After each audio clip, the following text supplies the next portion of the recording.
السلام علیکم معزز سامعین و ناظرین، آج کی ویڈیو میں ہم آپ کو بتائیں گے کہ غزوہ بدر میں حضور صلی اللہ علیہ وسلم کی جنگی حکمت عملی کیا تھی جب اسلام و کفر اور حق و باطل کی پہلی معرکہ آرائی ہوئی۔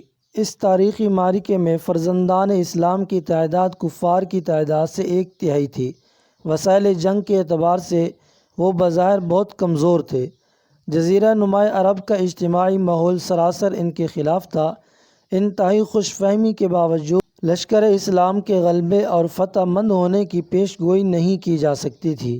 کفر اپنے پورے کر و فر کے ساتھ حق کی بے سر و سامانی سے نبرد آزما ہونے کے لیے 3 گنا فوج لے کر بڑے غرور اور رعونت سے میدان میں آیا تھا، لیکن اللہ کی مدد و نصرت، رسول اکرم صلی اللہ علیہ وسلم کی دعاؤں، آپ علیہ السلام کی دفاعی اور جنگی حکمت عملی، صحابہ کرام کی ایمانی فراست، جرأت و شجاعت، بے نظیر استقامت، بہادری اور جذبہ ایمانی کی بدولت کفار و مشرکین کو ایسی فیصلہ کن ہزیمت کا سامنا کرنا پڑا جس نے ان کی کمر توڑ دی۔ پھر باطل کو کبھی ہمت نہ ہوئی کہ حق کو وہ للکارے۔ مورخین اور سیرت نگار حق و باطل کے درمیان اس تاریخ ساز معرکے کو غزوہ بدر الکبریٰ اور بدر العظمیٰ کے نام سے موسوم کرتے ہیں۔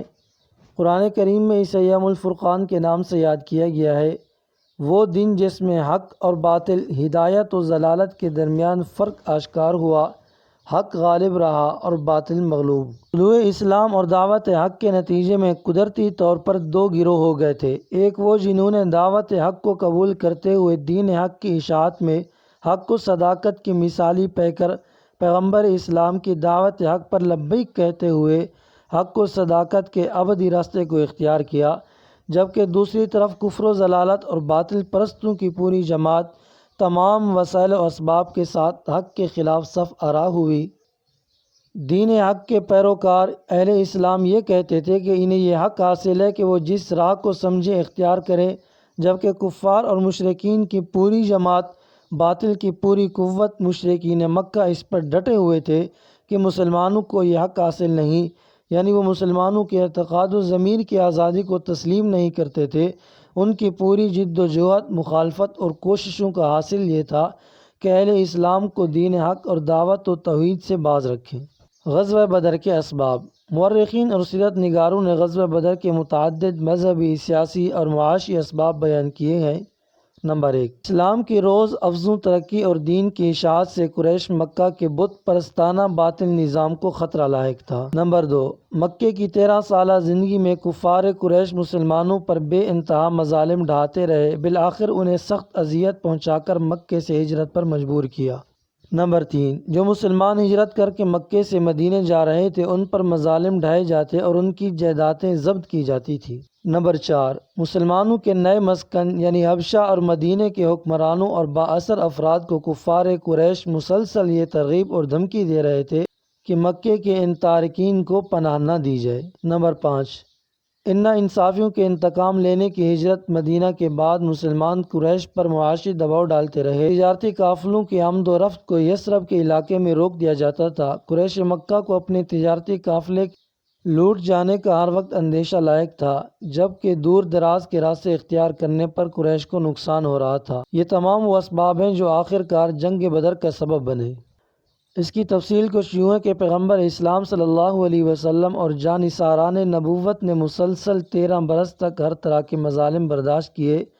آخر جب مکے میں ان کے لیے زندہ رہنا دشوار ہو گیا تو وہ مدینے چلے آئے، لیکن قریش مکہ نے انہیں یہاں بھی چین سے بیٹھنے نہ دیا، پے در پہ حملے شروع کر دیے۔ اب پیغمبر اسلام کے سامنے 3 راہیں تھیں۔ نمبر 1، جس بات کو آپ علیہ السلام حق سمجھتے تھے اس سے دستبردار ہو جائیں۔ نمبر 2، اس پر قائم رہیں لیکن مسلمانوں کو ہر طرح کی اذیت کا سامنا کرنے دیں۔ نمبر 3، ظلم و تشدد کا مردانہ وار مقابلہ کریں اور نتیجہ اللہ پر چھوڑ دیں۔ آپ صلی اللہ علیہ وسلم نے تیسرا راستہ اختیار کیا اور نتیجہ وہی نکلا جو ہمیشہ نکلا ہے، یعنی حق فتح مند ہوا اور باطل ذلت امیز شکست سے دوچار ہوا۔